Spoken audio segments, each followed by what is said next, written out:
goes a notification to everybody. And as soon as that says stream health is good. Welcome everybody to the First Tractor Mike live stream. It just turned over 5:30, so we're going to get it rolling. First thing I'd like to tell everybody is welcome. This is the first of what I hope will be many live streams, and I hope it's meaningful for those of you that are watching it. And I'm excited about doing it. I've only wanted to do this for 2 years, and we're finally getting the opportunity. I would like to tell everyone, I have 0 people watching. That's not good. I would like to tell everyone, if you are watching, put your name in the chat and where you're from, because we would like to know that.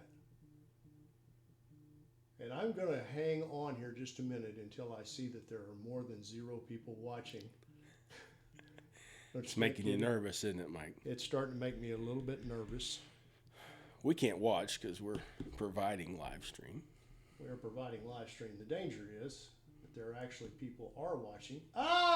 Hey, Jay in College Station, Texas, and John in Michigan, and Cliffside. Volume is low. Okay, well, and Dave in Anchorage, Alaska. I don't know that I can do much about the volume. Kevin in Tupelo, Mississippi. This is fascinating. I could sit and just read where these guys are. Hi, guys. And I've got Kenny here. Let's talk just a little bit about what's going on today. This is our First Tractor Mike live stream. We are sponsored today by S&H Farm Supply. And there's Jeremy in Michigan and Travis in East Tennessee. Thank you guys for joining us. S&H Farm Supply is a large 4-store dealership in southern Missouri. They're New Holland, Coyote, Bush Hog, Rhino, Woods. They've got everything. And we're broadcasting live from their places. And there's John in Australia. Holy cow.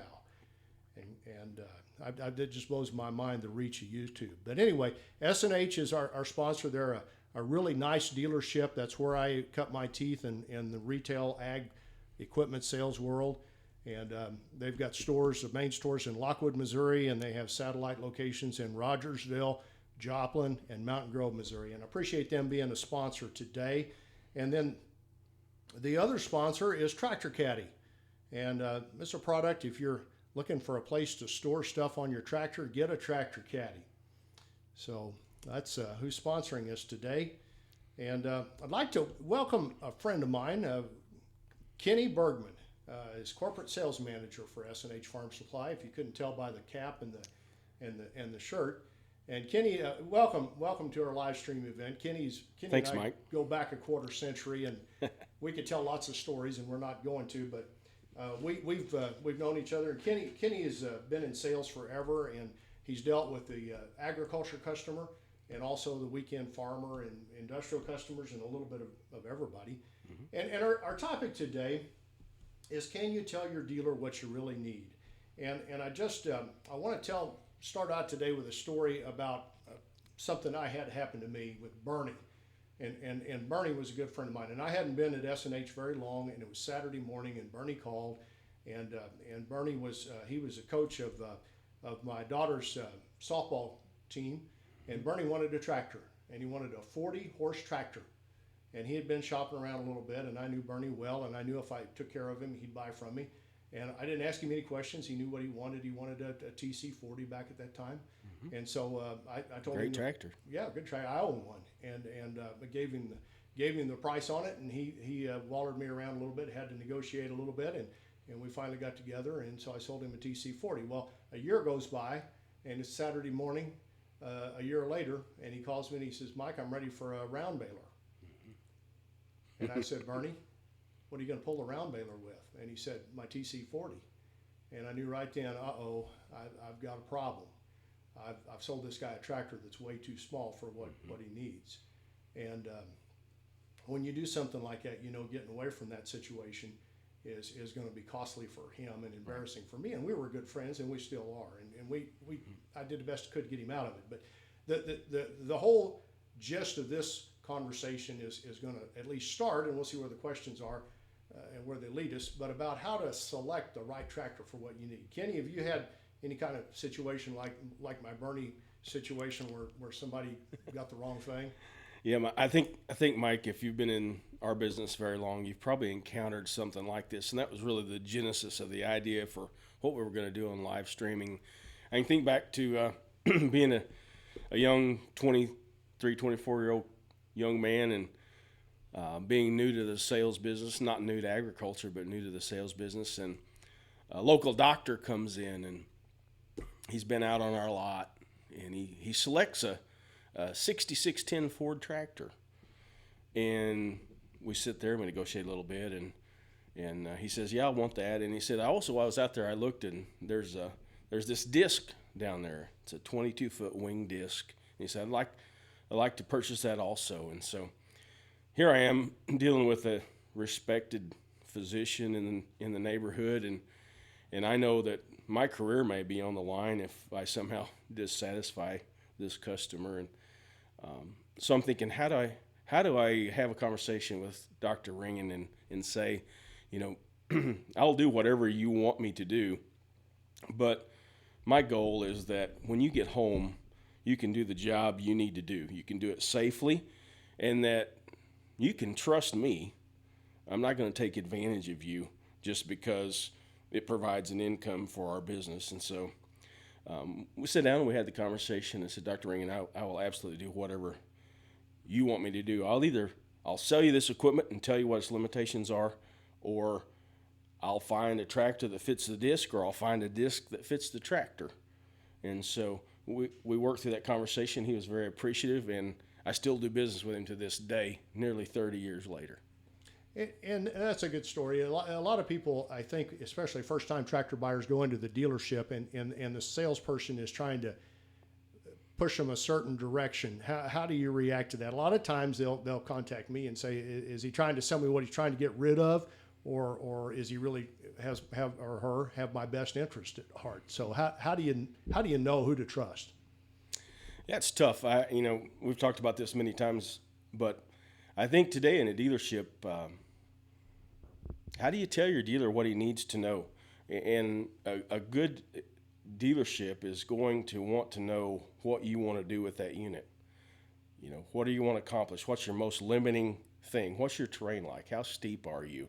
What kind of implements are you going to pull? Are you going to get into the production situations or moving heavy loads? Are you going to be hauling rolls of hay? You're going to be pulling a topper, a slasher, a bush hog, depending on what part of the world you're in.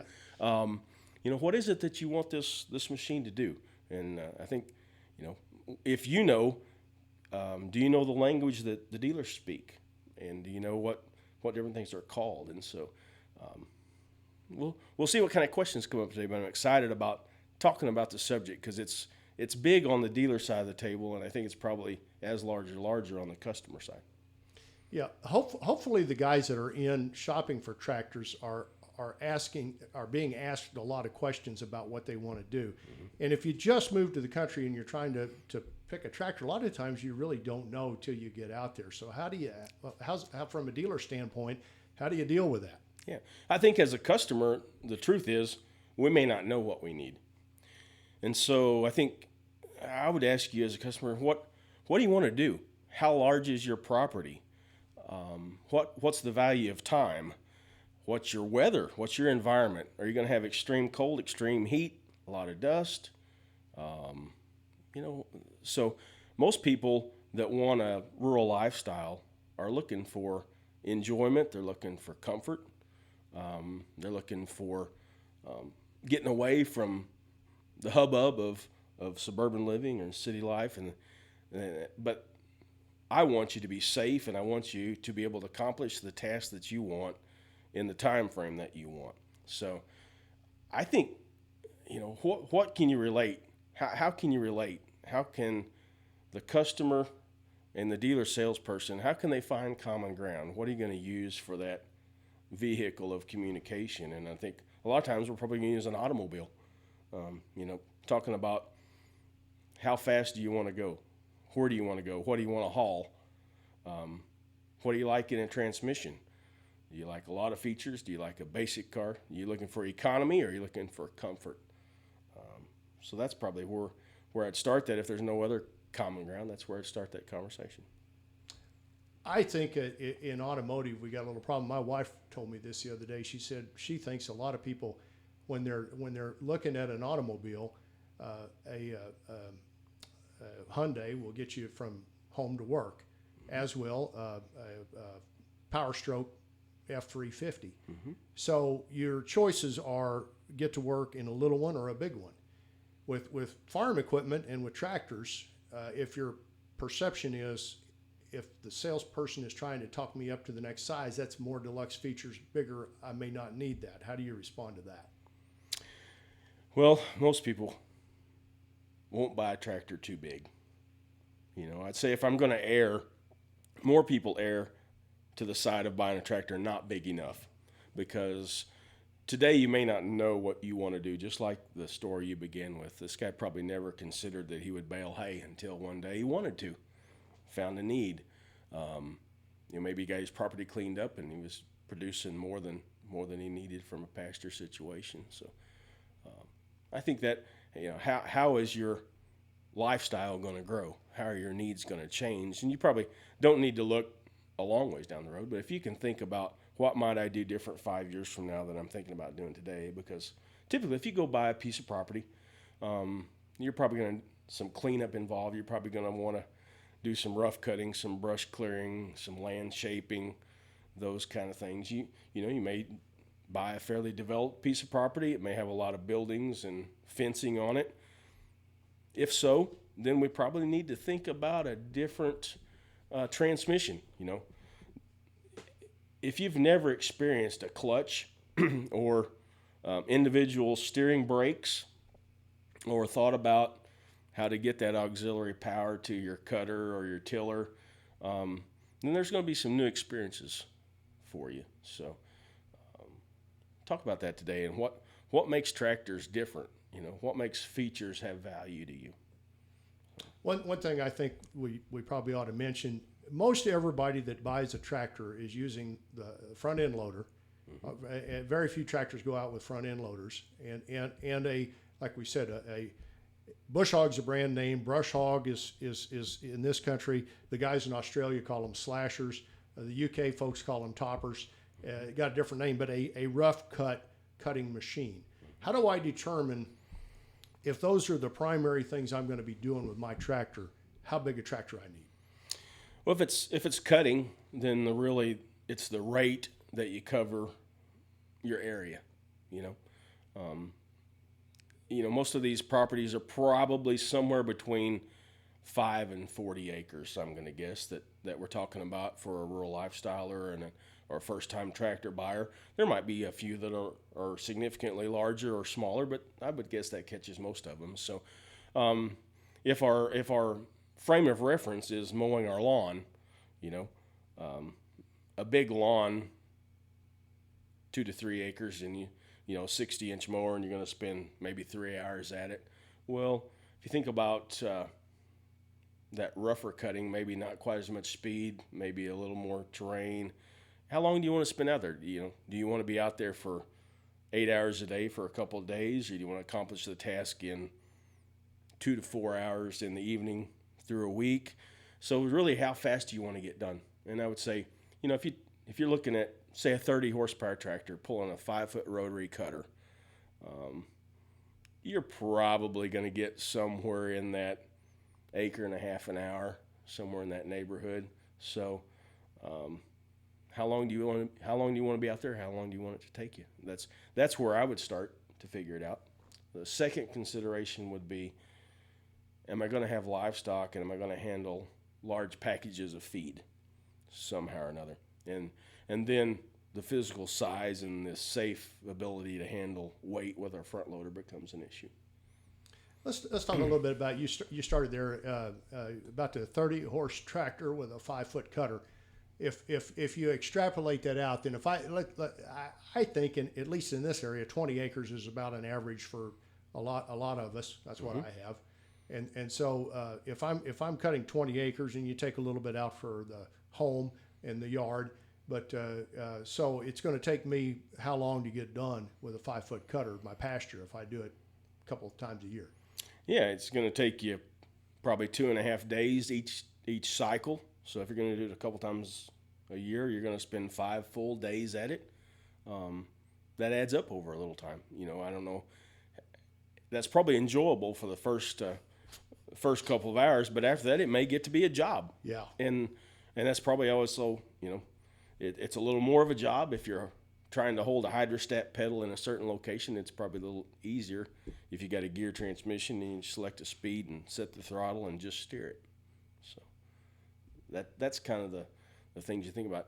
Most everybody that buys a tractor finds additional uses for it.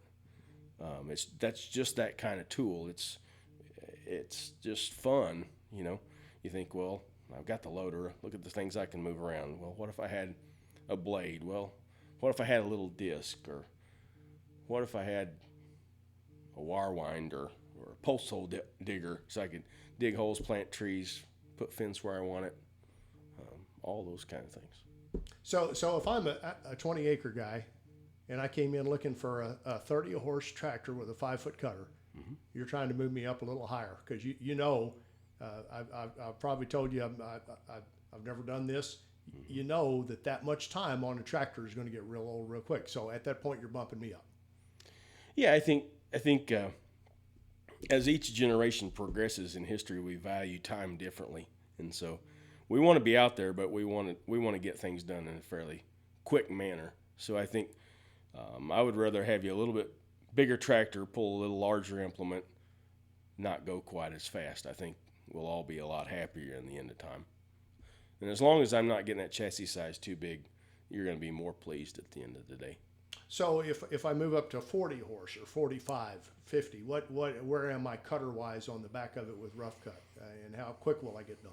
You get up to a 40 horsepower, you're going to be able to pull a 8-foot cutter, maybe even a 10 in a lot of situations with some of the new products coming out today, and you're gonna cut that time at least in half, if not a little more, because every time you double the width, you're gonna take about 30% as much time.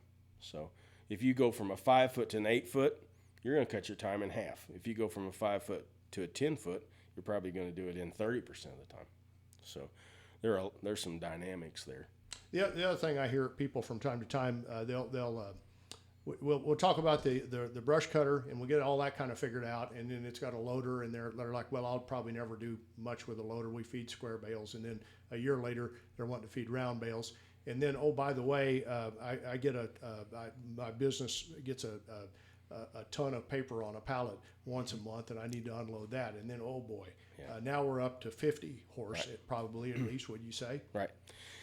Yeah, you can get there pretty quick, and really what you're looking at is loader capacity at that point in time, Mike. And when you start talking about all these different things we can do, then that's where the terminology or the language of the equipment world starts to become important.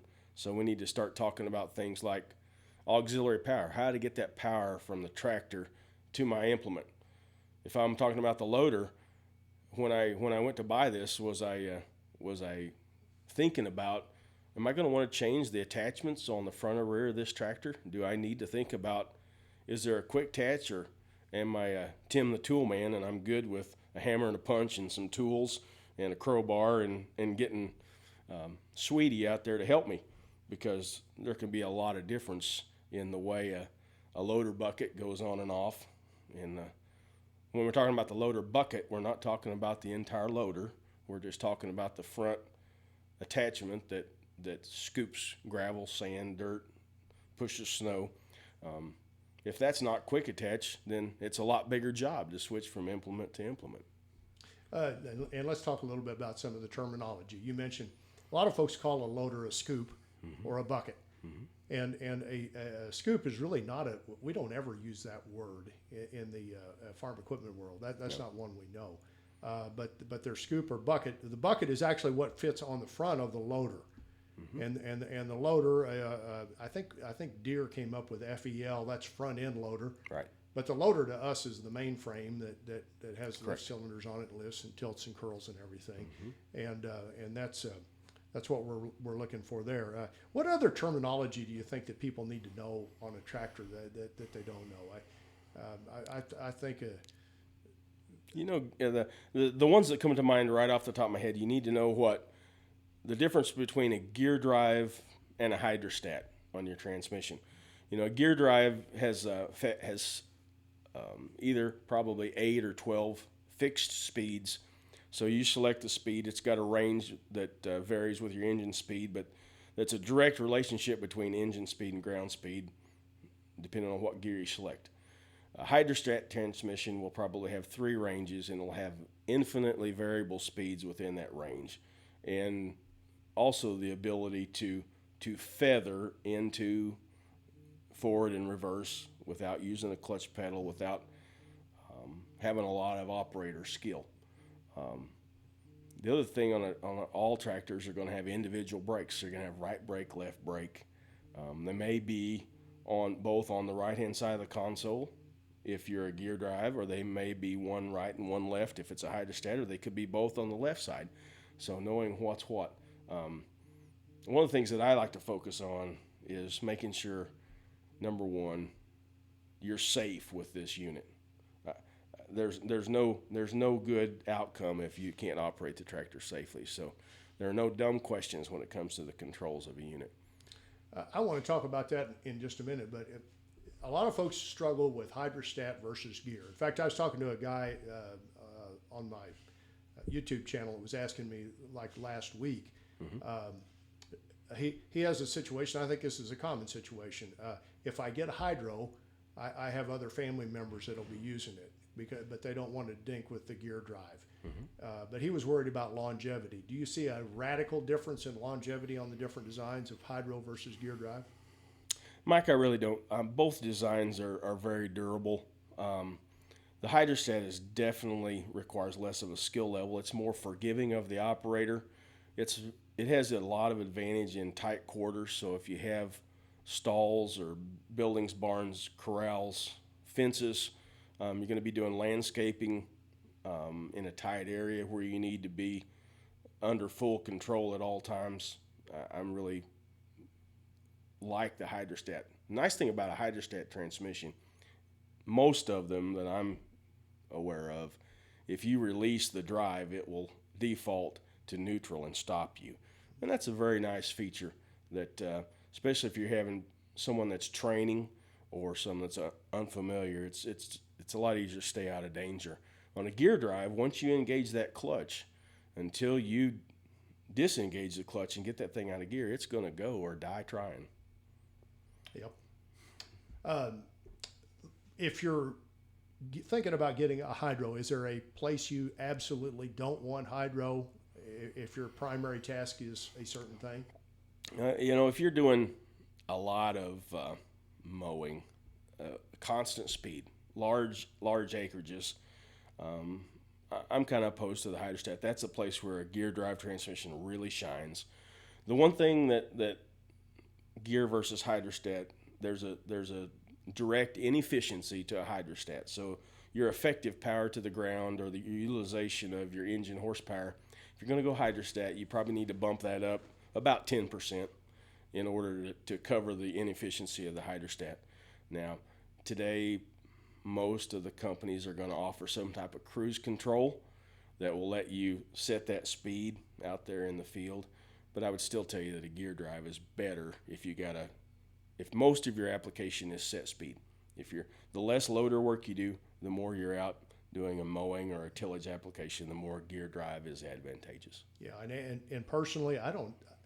We sold probably more hydros here at this store than you did. You're kind of more out in farming country, and to me, in equal applications, there's really not much difference in longevity. You'll kill the clutch in the gear drive about the same time the hydro leaks. A clutch is a wear item. You're going to put clutches in tractors from time to time. The other one that I'm hearing a lot of people talk about, and I want to get your opinion on this, is putting a cab on one of these little tractors. We're all getting more used to being out of the elements, and I hear an awful lot of people are thinking about, do I want a cab? I get that question probably once a week, or maybe not quite that much, but a lot. Okay. So what's your thoughts on a cab on a little tractor? Well, I go back to the automobile. How many of you today would buy a new auto that doesn't have air conditioning in it? How many of you wouldn't have air conditioning or some type of climate control in your home? We do this for enjoyment largely, maybe a little earning income. But I would tell you that my opinion has probably changed over time. I was kind of rough and tumble cowboy kind of guy, and you didn't need any creature comforts. But today, dust and dirt and heat and cold, critters, Yeah. if you've never been chased by hornets or wasps when you're cutting, that's a real eye opener. And it only takes one of those events. The other thing is we're typically referred to as sundowners or weekend warriors. And, there's times when you want to perform a task where you need good lighting, and most of the cab tractors have much better lighting. And I think it's a much safer environment if there's a child going along to learn a task, something like that. I really like that. So I'm more of a proponent of cabs all the time, and I know it has to fit your budget, and you don't have to have a cab to do the job you need to do. But I think the more you mature as an operator, the more you're going to think that's a viable option. Let's talk a little bit about, you mentioned safety early, and I talk a lot about safety on my channel, Gob. Like you said, if you're trying to train somebody how to run a tractor, you really don't want it on an open station tractor. They could come off and you'd be over them really quick. A lot of people die that way. So if you're looking at having people in the tractor cab riding with you, get the cab. Yep. And the hospital bills that you save will more than cover it. What other issues, just kind of briefly, or what's maybe the top two most dangerous things on a tractor for a new operator? Top two most dangerous things, without a doubt, are getting on and off the tractor. That's when most accidents occur. I like to think of tractor operation as a lot like bull riding. It's all good as long as you're in the seat. And if you get out of the seat, then there's a lot of things can hurt you. So will the tractor remain in position while I get on, and have I disabled it and secured it in position as I'm getting off? You never want to leave your loader in the air. That thing it's gonna hurt you, or it's gonna come down on something. So you want it always rested on the ground when you're gonna get off that. My dad taught me before I could hardly talk that if you're gonna get off of a tractor, you turn the PTO off. If you got an implement on it, there are probably more people damaged by the unit that you're pulling behind the tractor, because things are going at high speed and you don't realize what kind of torque's there. It's not going to realize that a human's intertwined in it, and it's going to do you great damage. And the PTO is something that we probably want to talk about. That's something in the language that you need to know several terms. There are really three kinds of PTOs available today. There's a transmission PTO, a live PTO, and an independent live PTO. And that probably thinks, well, they're all PTO. They all turn the implements. But yes, but how they work is significantly different, and the amount of safety is significantly different. So those are some things we want to talk about and get into, and really describe what each one is and what you need to know to operate them safely. I think the one I'm most worried about is the old transmission drive.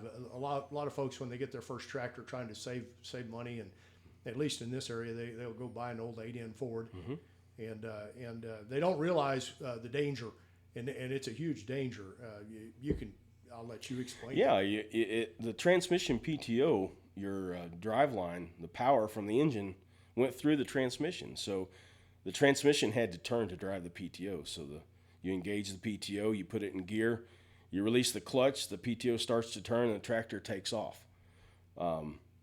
What maybe no one told you is when you get to the end and you want to stop, the inertia that's running through that power shaft, if you've got a 5-foot rotary cutter spinning behind you, it is going to continue to push that tractor. And so there are multiple stories of people going off cliffs, into trees, through fences, because they push the clutch in, they push the brakes. Well, brakes weren't notoriously good on older farm tractors, and that torque on that cutter pushed them right on. And so unless they could get that transmission out of gear, they had no way to stop that tractor. So you would think, Mike, that in 2018 we would have dealt successfully with that issue, but I can tell you that style transmission PTO is still available on a lot of new tractors today, especially if you're looking at the economy models. So you need to be aware of that. And there are ways to overcome that with an overrunning clutch, an external overrunning clutch, so that can freewheel and not put pressure on your drive line. But you need to know that when you're looking at a tractor.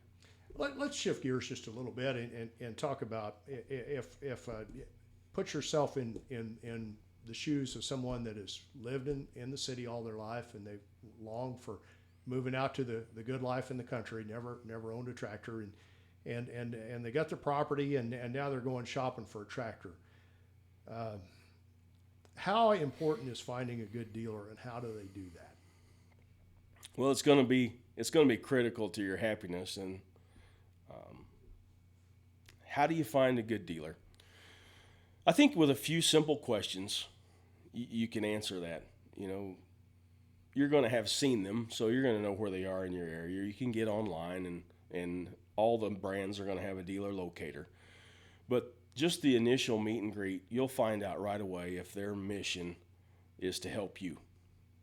A few questions. We talked at length the other day about, if you live in row crop country and you go in and you see a bunch of big 4-wheel drive articulated tractors and 16 and 24 row planters, and there's a couple little tractors sitting out back, you probably just want to. I would say that the transparent approach is the best. I think you say hello and you state your intentions, and you say, is this what you guys as a dealer want to do? Do you want to take the time? I'm probably going to need some education. I may be slow to make a decision, and I'm probably going to need some support. Are you willing to provide me with that? And if not, I think you look until you find a dealer that expresses a real interest in what you want to do and that you have a comfort level with. Today, as I sit here representing some brands in my dealership, I probably shouldn't say it, but I would say that most of the brands today offer a product that's going to satisfy your needs. And I think the dealerships are the same way. You need to find someone that you can trust, somebody that listens to you. It's nice to have a dealer that's close to you within 30 miles, but I would say even if you have to travel 75 or 100 miles to find a dealer that pays attention to you, make sure that they ask you the right questions to make sure that you're gonna buy the right tractor. Because quite frankly, one of my favorite phrases in my sales staff is it costs a lot of money to change your mind. And as a buyer, let's do it right the first time. I think you can't probably ask too many questions before you buy a unit, and if you don't ask them before, you'll certainly ask them after, and they'll cost a lot more money after. And I think I agree with what you're saying. I mean, you as a New Holland and Coyote dealer, strongly affiliated with those brands, and that's what you'd like to sell people at Sure. S&H. But if you're out somewhere else, and I always think that people ask me, what brand do I get? Is this brand good? And I say, find a dealer you jive with that you trust. That's right. And the other thing that's going to be there a while. I had a question from Travis. He's looking at a particular brand, and the two dealers he's been to don't seem like they service that brand or do service at all. Mm-hmm. Could you ever, especially as a new tractor owner, be confident enough in the brand that you could live without service from the dealer? Does he need to be looking somewhere else for a different brand and different dealers, or going further out to find that brand's better dealers? Well, you're always going to have some parts and some support. So you're going to have a conversation with someone. Where can I get a battery that fits? Where can I get filters that fit? What's compatible with my unit? So I think if you do a little research, a lot of manufacturers may manufacture for multiple brands. There may be some crossover reference for parts and service availability. The one thing probably that's most critical at a dealership is purchasing their brand. Usually will move you up the food chain a little bit on the service side. Not because they don't like it, it's just because they don't have access to the parts, they don't have access to the training, the technical advice, technical assistance for the unit you have versus the brands that they represent. And as we move forward with technology, it's probably not as big a deal in this equipment class, in this compact tractor class, but it's getting to be bigger all the time with emissionized engines. You kind of need a life chain of support, probably more than you used to. I don't know your name. New Succupe Tractor Fund. NCSUCPE. I don't know what that stands for. Tractor Fund. Ask a question. How can you determine who will support you after the sale? How do you figure that out when you're a new buyer and everything's a little bit intimidating to begin with? Yeah. Well, I would say that you listen to the dealer a little bit. They're going to tell you. And you can look around. It's pretty easy to tell. Shop doors most of the time are open, and you can see what they're working on. Delivery.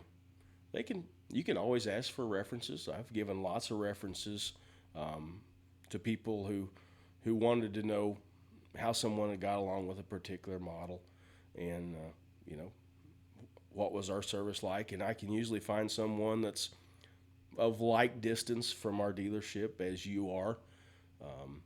And I've sometimes made calls to other dealers within a brand and say, hey, we got a customer looking at this unit, and he's going to be within reach of you, and make the introduction for him. I can't negotiate business with another dealer for you, but I can make an introduction to you and make sure that you're not a stranger when you come through their door. What else should they be looking for with a dealer? I'm trying to think of all the things I would be going in looking for. I think of, are they in it for the long haul? Mm-hmm. And how would you know? I mean, when I look at S&H and the investment in equipment and the buildings, if you go to their website, mm-hmm. shfarmsupply.com, you and see the picture of their building. They've invested a lot of money. Right. They're going to be around. So how do you know that? I like to express it as, can you tell if the dealer is willing to sell you what you need, or are they going to try to sell you what they have? And I think we always said you can't sell out of an empty basket. So we're a firm believer in a lot of inventory. So you can usually see, like the example we talked about before, what's the dealer believe in? What do they have on their lot? How well do they support it? Do they just sell the power unit, or do they have all the attachments that you might want to complete a variety of tasks? Are there some trucks and trailers sitting around there? In this segment, delivery is probably going to be important to you. You probably don't have a farm truck and trailer, and you probably don't want to be in the transportation business. So, is delivery available? Does it look like they're hauling things around? Do they have a parts department? Can you find oil filters, the common things you need to service your unit, keep it up and running? They should have hours posted. So I think there's a lot of stuff you kind of absorb. You kind of you go to buy a car, you're probably going to go to a dealership that has a large selection. Do they support their listings online? When I tell my salespeople to score a prospect, I say, are they entering the business? Are they maintaining? Or are they growing? Or are they exiting? And I think you do the same thing for a dealership. Let's get back to Travis's deal about he's visited two dealers that didn't look like they were real big on maintenance, and so now let's say he's married to that particular brand, mm-hmm. and he's branching out, and he goes a couple hours away, and here's a dealer with a huge inventory, going to be in it for the long haul, got all the shop tools, got all the lift, everything they need to work on all the tractors, but they're 2 hours away. How big a deal is it to buy a tractor from someone 2 hours away, and what warranty problems are you going to get into if you have a problem? Yeah. Well, your warranty issue will be primarily that no manufacturer is going to pay travel time or hauling. So the question you're going to have is, do you have a method to get the unit to and from that dealership? It's likely most dealerships that I'm aware of, including us, we welcome warranty work from units that we didn't sell, as long as it was within our brand. I don't think that's an issue. we want to represent the brand well. We want you to be happy with it, regardless of whether you bought it from us or not. We might get to sell you one next time, you know. We want a good customer experience for you, and we want to represent the brand. So I think it's mostly about logistics. You know, if I need them to come out, am I going to be willing to pay that travel time and mileage, or can I get the unit to them? You know, largely in this segment of the market, product reliability and quality is pretty good. It's pretty good. I'm not saying you're not ever going to need it, but if you take decent care of it and you use it within its scope of operation, we don't work on just a ton of these tractors compared to the numbers that are sold, because the usage level is typically not that high. You know, we're talking about the average guy probably putting 30 to 100 hours per year, 100 hours being on the high side. So you're not getting tremendous service opportunities. That a lot of the opportunities that we get come from unuse rather than too much use. I like what you said, and I've witnessed that from being an employee of S&H. If I had somebody that bought the tractor somewhere else and came in for warranty work, I viewed that as a potential future customer. Mm-hmm. A lot of dealers can't get by the hurt of not getting the sale, so I do want to caution people about that. Mm-hmm. I'm going to throw another one at you, and I get asked this question all the time, and it makes me smile. Is it okay to negotiate on a tractor? Absolutely. You know, there are very few tractor deals that don't have some negotiation, and it's really a conversation, and it's how you'll get to know a dealership. You know, there's a right way to negotiate, and some salespeople are quite good at it, and make it an enjoyable process, and some make it a terrible process. So, you know, I think the thing I would say from a buyer's point of view, in this market segment, most manufacturers have reduced the margin between the manufacturer's suggested retail price and dealer cost. They're very conscious that this is a competitive market. So the ability of a dealer to sell significantly below the MSRP or the list price has been reduced probably by 10% in my career, because that's probably how much the manufacturers have taken out of that margin. We realize there's a lot of volume here, but, you know, we're always interested in, you know, can we bundle something? You know, there again, when you're negotiating, part of it's about price, part of it is about terms. It may be about a service contract, it may be about delivery, it may be about timing. You know, all those things are parts of that puzzle. And so I know this sounds like a salesperson, but don't be as price focused. If that's the entire focus, most salespeople tend to be disinterested, because they know that the truth is, if you're willing to shop long enough, you're going to beat their price. There's always somebody in our industry that needs to get rid of something, or just takes great pride in being the cheapest person out there. And so there's probably some out there that'll sell it at a net loss just for the pride of selling another unit. And that won't lead to good service or good customer experience typically. And so that's a little behind the scenes from the salesman perspective that probably helps you have a better experience. I want to ask you, and this is one, if your boss and the owner is listening, he'll be cringing about, but we understand that dealerships have to make money. Mm-hmm. And you want your dealer to be profitable. You don't want him fleecing you on stuff. But is there a lot of money in margin on these little tractors? And how's the business model look without it revealing any inside information?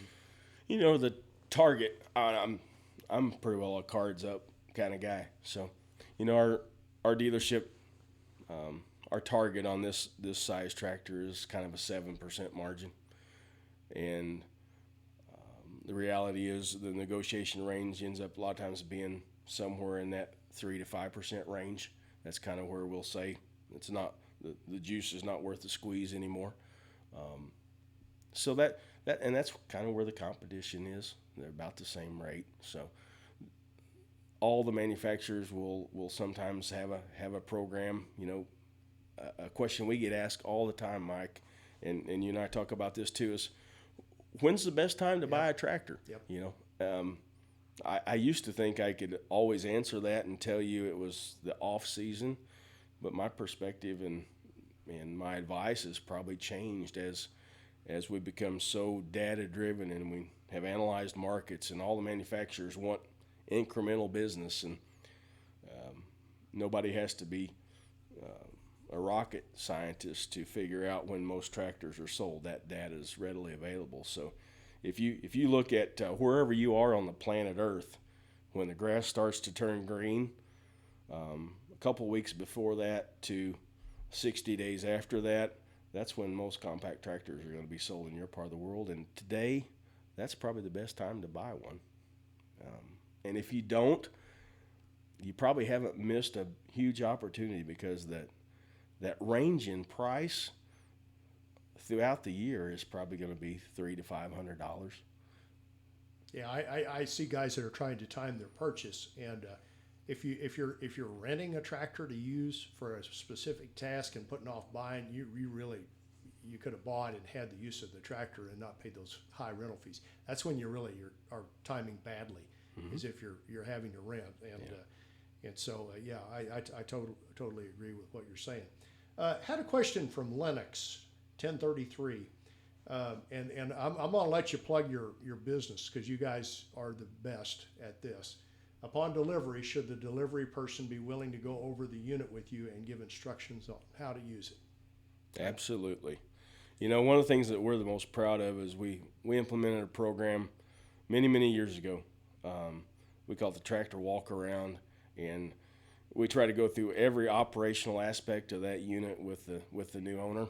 We'll try to do it from the sales perspective and the service perspective, and we try to have the drivers be prepared for that also. And we do it. We want, number one, again, for you to be safe. We want you to know how to make it go, and how to make it stop, and how to keep it stopped. And that's a good place for us to start. But over and over again, the more we talk about things, the more we talk about controls.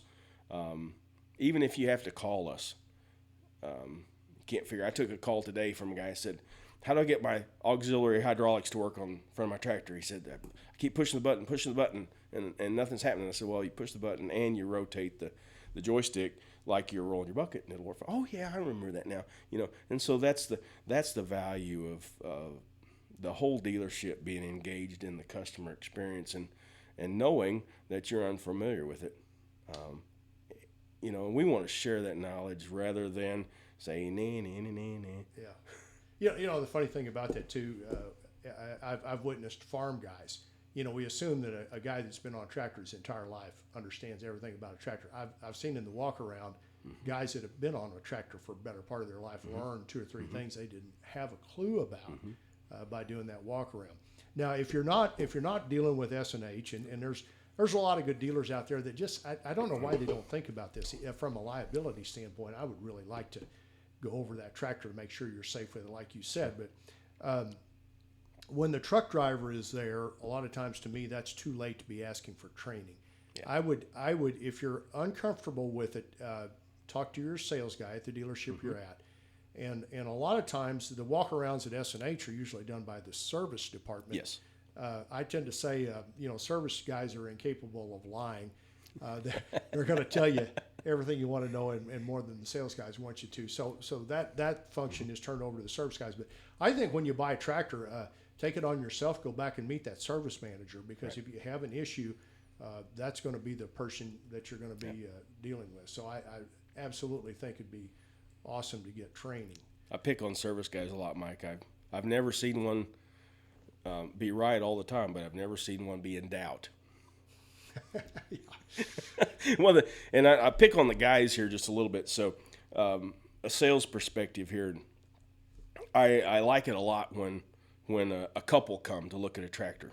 And as guys, we have a lot of pride that we can drive anything that got tires and a steering wheel on it, and we don't need to be shown a lot. And so I would encourage you, for a good experience, to be a little vulnerable, make sure you ask some questions. But I've trained all my salespeople that if a couple come in, usually the wives are much more open to learning. And so we teach. Why is that? we teach the husband through the wife. Yeah.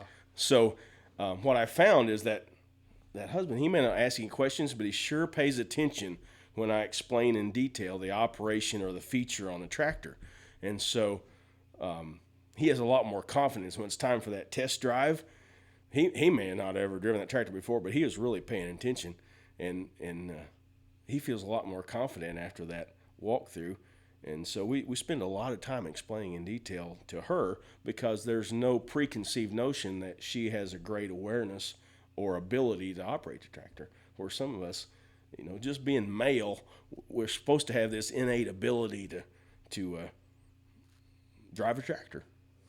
And there's no shame in asking some questions, and that's really kind of a perspective learned over time. Yeah, and 10% of my audience is female, and I know what you're thinking. Freakish good looks will do that. They're probably not tractor people, but I think no. Seriously, there's an awful lot of women out there, right, for whatever reason, are on their own, mm-hmm.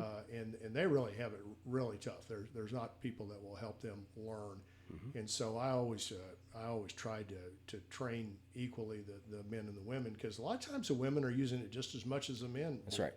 So I have probably use it more. I very well could. Another question from Lennox: are the implements you get in these package deals high end, or are they not the best choices? I could answer that one, but I'm going to let you do that one. Well, they're always at the lower end of the price scale, so they may be of good quality, but they're probably not designed for the heaviest of use. So, and I hope that doesn't lead to a lot of confusion, because the lighter usage equipment a lot of times is not of lesser quality. It's how it performs to its designed level of use. And so a common mistake that I think I see a lot of people make is actually buying an implement that's way too heavy.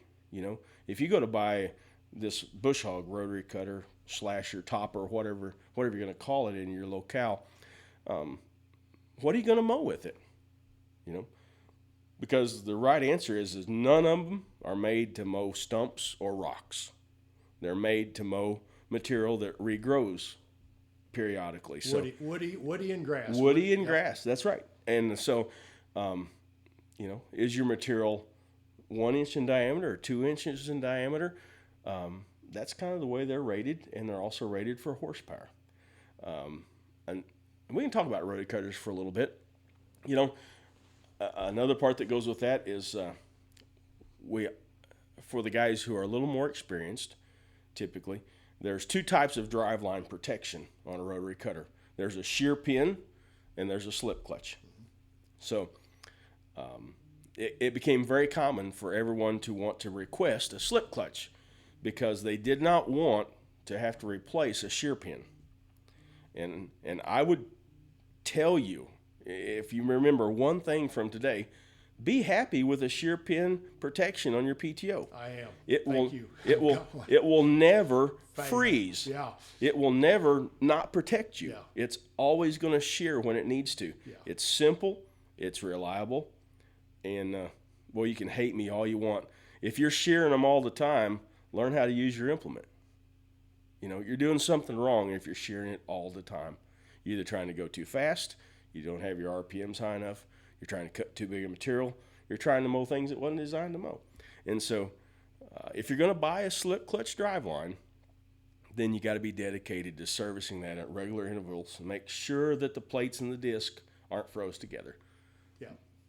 Yeah, and to your slip clutch deal, I grew up with a slip clutch on a farm, and I'm not real sure that my dad actually knew how to slip the clutches in there. But those clutches freeze up, for people that don't Yes. know. So if you're not servicing them regularly, you may not have any protection at all. And that's correct. I'm not a big maintenance guy. So I've got my shear pin in there. I know it works. It works every time. I blow it out about once or twice a year, and I keep a few in the toolbox. So Yeah. that's good advice. I think a lot of people view the slip clutch as the deluxe because Exactly. it costs more, but that shear pin will work. But if you do have slip clutch, once in a while, maintain it. It's like that maintenance-free siding on your house.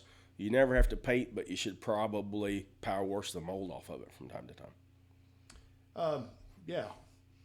Autumn Oaks Farms asks, I recently had a dealer suggest the setup on a new 7-foot rotary cutter was $600. To me, that was unreasonable. Your thoughts on this? Was it a lift style or pull type? Probably could be in line on a pull type machine. Today shop labor rates are running in the $9,500 range, so you're talking about 4 or 5 hours plus some materials. So that's probably on the high side. Just from personal experiences, we're setting up a 10-foot cutter for probably in the neighborhood of $300 and a 15-foot cutter for in the neighborhood of $500. So for a 7-footer, to me that sounds high, but there's nothing easier than criticizing someone else's work. Yeah, and you kind of got to look at the overall price that people don't realize how competitive this farm equipment deal is. Right. And you can play with money and put things in different spots, and 600 does sound a little high. Maybe you had free delivery. I Right. don't know. So as a dealership, we never itemize setup or delivery. Those things are figured in our price. When you price a piece of equipment from us, it's ready to use. Whether that be the tractor loader, whether that be a lawnmower, it's going to have gas in it, it's going to have the clutches burnished. And if it's a rotary cutter, it's going to be all put together and grease in the gearboxes, and we're going to have test run it, so it's going to be ready to go. Here's a good question. Lennox said, what do you mean by setting up a cutter? I don't, if you've ever seen a rotary cutter company truck headed down the road right out of the factory, and all those cutters, they come like this. And if you've ever had, a lot of times when I ran this place, They come in 6-packs. They come all together and sometimes reaching up to the sky. And when I ran this place, a lot of times the truck drivers would show up like, oh, would you please unload me? Right. Well, I feel for those guys. I'll get out and try to help them. And boy, sometimes if once they unchain everything, if one on the front goes, it's like a domino effect, and you're talking about a lot of damage and a lot of weight. So there is a significant amount of setup. Yes. Hay rakes take a lot of setup. Yet they come in a very, very small package, and so there's a lot of things. Yeah, It's like packing luggage for a long trip. They try to get as much stuff in a small space as they can. And they're pretty good at it. Oh yeah. And I remember a lot of your compact tractors come from the factory with loaders on them now. Mm-hmm. I remember when they all came in a crate, Right. in a box. And they didn't even ship the tires with the tractor. You got the tires on one load, and you got tractors on another load. Yeah. And I remember working at this dealership one time. We were way backed up on setup, and I was having trouble getting the shop guys motivated to do that. So one afternoon we brought in pizza. I had a race between a bunch of shop guys to see who could put the tractors together the fastest. And it's amazing how many they can put together if they're motivated. I had a cash prize back then.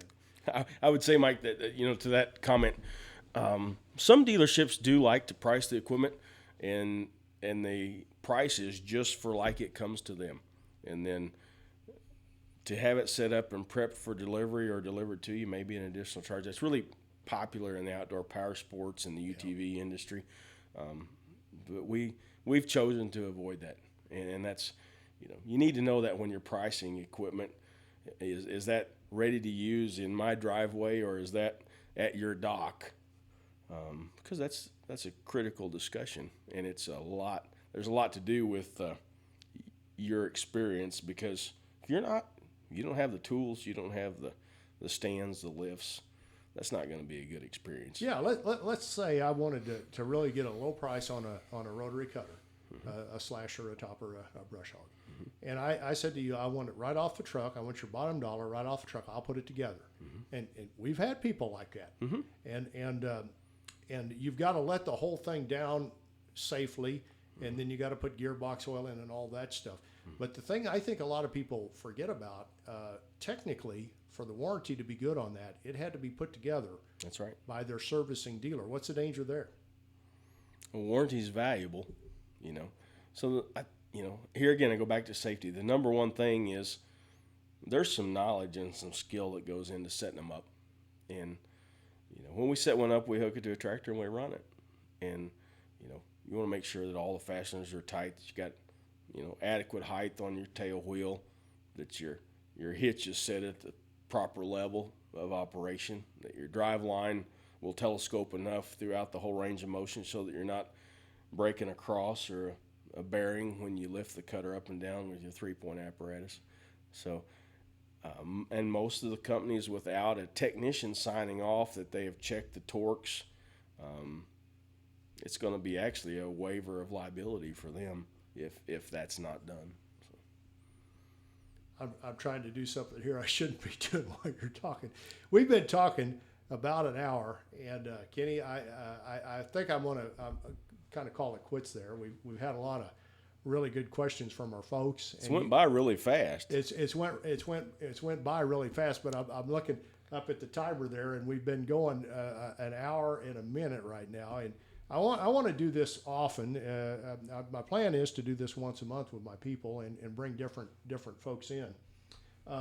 Those of you that ask questions, if we didn't get your question, I've just, while Kenny was talking there, I copied all the questions because YouTube is they're getting ready to attach the questions to the posted video that goes on the page, but they don't have that done yet. So I was working on that. So if you had a question that we didn't get to, if it's an emergency, give me an email, and I'll put my email up here. It's mike@asktractormike.com. If you're getting ready to buy a tractor next week and you want some, just email me. We'll try to get to it. But the ones we didn't get to, maybe future topics, and we'll go there. But I really appreciate it. You're a busy man this time of year, and I know you're getting into the busy season, and it's a big sacrifice to come on and do this, but I appreciate you joining us, and I hope everybody got a little bit out of this. Yeah. And again, my goal is to do this again. I would like to thank the sponsors who I mentioned earlier, and this one sponsor is S&H Farm Supply. S&H has a wide berth. I always said if you've got a driveway, you're in S&H's territory, and I know, Kitty, you don't probably want to reach out quite that far, but you guys do a good job, and if you're looking for a place to buy equipment and you're in a reasonable distance, Kenny's folks would love to talk to you. And I'd also like to plug this product, another sponsor, Tractor Caddy.